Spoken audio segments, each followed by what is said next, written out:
उसे जीना नहीं था, वो खुद को ख़त्म कर देना चाहती थी। उसके दिमाग में हमेशा यही विचार आ रहा था। उसने डिसीजन ले लिया था, सिर्फ अंत कैसे करे इसके बारे में सोच रही थी। चारों ओर अंधेरा ही था। अपने ही सोच में मग्न पूर्वी नीचे बैठकर बहुत वक्त तक ऐसे ही बैठे फर्श की तरफ एकटुक देख रही थी। पति के धोखेबाजी से पूर्वी अंदर से टूट गई थी। उसने बोले हुए वह शब्द पूर्वी के दिल में घाव कर गए थे। इस बार पंकज ने तो हद पार कर दी थी। अब और जीने का कोई अर्थ नहीं बचा था। अब खुद को खत्म कर दूं, इसके सिवाय दूसरा विचार उसके मन में नहीं आ रहा था। दोनों बच्चे गहरी नींद में थे। एक नज़र उनकी तरफ देखा, उनके सिर पर प्यार से हाथ फेरा। आंखों में आंसुओं की धारा बहने लगी थी। उसने मन में एक दृढ़ निश्चय किया था। रात के 2 बजे थे। हर तरफ बहुत सन्नाटा था और वह धीरे से उठी और दूसरे रूम में गई। गले में फांसी का फंदा डालने ही वाली थी, तभी कुछ गिरने की आवाज़ आई। पूर्वी का 2 साल का बेटा ज़ोर ज़ोर से रोने लगा। उसी क्षण पूर्वी की 6 साल की बेटी चिल्लाने लगी, मम्मी, छोटू बेड के ऊपर से नीचे गिर गया। तुम कहाँ हो? देखो ना, छोटू कितना रो रहा है। पूर्वी भागकर दूसरे रूम में आई और अपने बेटे को उठाकर अपनी गोद में लिया और अपने सीने से लगा लिया। बेटी रोते हुए बोली, मम्मी, तुम कहाँ चली गई थी? मुझे बहुत डर लग रहा था। तुम हम दोनों को छोड़कर कहीं मत जाओ, मुझे अकेले में बहुत डर लगता है।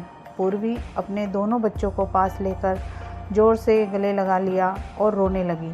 दोनों बच्चे उसके सीने से लिपट कर सो जाते हैं।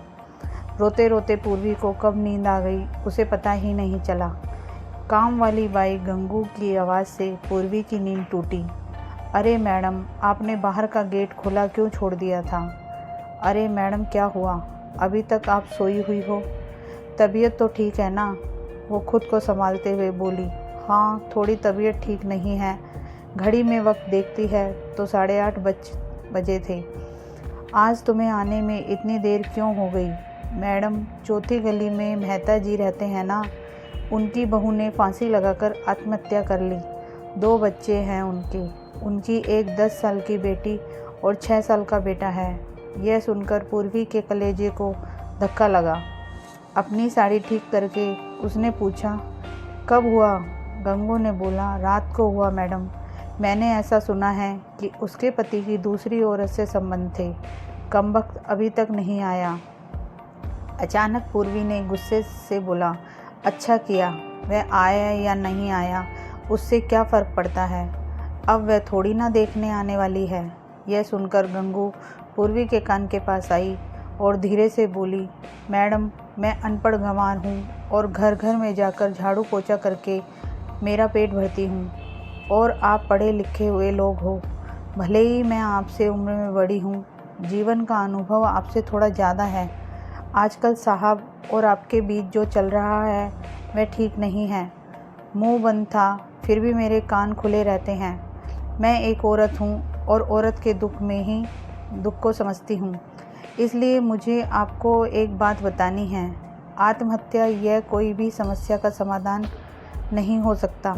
ज़िंदगी में उतार चढ़ाव तो होते ही रहते हैं। इसका मतलब ऐसा नहीं कि आप अपनी जान दे दो। मैडम जी, कभी कभी आदमी अपना रास्ता भटक जाता है पर अंत में घूमकर अपने ही घर वापस आता है। और जब नहीं आए तो भी क्या फ़र्क पड़ता है? आप किसके लिए मरना चाहती हो? जो आपको प्यार नहीं करता, जिसको आपकी थोड़ी सी भी परवाह नहीं हो, उसके लिए आप जी नहीं सकते। जो आपसे प्यार करते हैं, जिसको आपकी कदर हो, आपके माता पिता जो आपसे बहुत प्यार करते हैं, आपके बच्चे जिनको आपकी ज़रूरत है। गंगू का बोलना सुनकर पूर्वी की आंखों में से आंसू की धारा बहने लगी। पूर्वी गंगू को गले लगाकर रोने लगी। गंगू पूर्वी को पीठ पर से हाथ फेरते हुए बोली, सोफे पर बैठाती है और बोलती है, बुरा ना मानो तो एक बात बोलूं मैडम, खाली दिमाग शैतान का घर होता है। आप घर में बैठकर फालतू बातों को सोचते हो। मैं आपके घर में काम करने के बाद 9 से 3 इस वक्त स्कूल में झाड़ू लगाने जाती हूँ। वहाँ की प्रिंसिपल मैडम बहुत अच्छी हैं। आप तो पढ़े हुए हो, अगर आप बोलते हो तो मैं आपके लिए टीचर का काम करने का पूछूं क्या? आपका वक्त भी निकल जाएगा और मन भी लग जाएगा। इस पर पूर्वी चुप बैठी थी। कोई भी जवाब ना मिलने पर गंगू बोली, मैं आपके लिए चाय लेकर आती हूँ। और गंगू काम करने में लग जाती है। काम निपटाकर बोलती है, मैडम मैं जाती हूँ। उतने में पूर्वी उससे बोलती है, रुको गंगू, तुम स्कूल में मेरे लिए पूछना, यदि संभव हो तो प्रिंसिपल मैडम का नंबर मुझे लाकर दो। गंगू के चेहरे पर खुशी का भाव दिखा। गंगू पूर्वी के पास जाकर बैठी और धीरे से बोली, मैडम मैंने दूसरे रूम में बेड पर स्टूल रखा हुआ देखा था। ऐसा आप कभी भी मत करना, यह आपका घर है, इसे बचाने को आपसे जो हो सके वह कीजिए। बिना लड़े आपने हार मान ली। गंगू पूर्वी के हाथ अपने हाथ में लेकर बोली, मैडम एक फिल्म में एक हीरो ने एक डायलॉग बोला था, लड़ाई लड़कर जीती जाती है, मरकर नहीं, क्योंकि मुर्दे कभी लड़ा नहीं करते। गंगू हाथ नचाते हुए ऐसे बोलने लगी। यह देखकर पूर्वी को बहुत हंसना आया। गंगू का बोलना सुनकर पूर्वी का मन हल्का हो गया और उसे एक नई आशा की किरण भी दिखी। वह अलमारी में से अपने सर्टिफिकेट निकालने लगी। दोस्तों, पति पत्नी का रिश्ता यह बहुत स्नेही होता है। भगवान को यही दुआ करती हूँ कि कोई भी पति पत्नी जीवन में ऐसा मोड़ नहीं आना चाहिए। अगर आया भी तो आत्महत्या यह उसका इलाज नहीं है। जीवन में कोई भी समस्या का आत्महत्या यह समाधान हो ही नहीं सकता। दोस्तों, कहानी पसंद आई हो तो इसे लाइक कीजिए और मेरे चैनल पर नए हैं तो चैनल को सब्सक्राइब कीजिए। Thank you.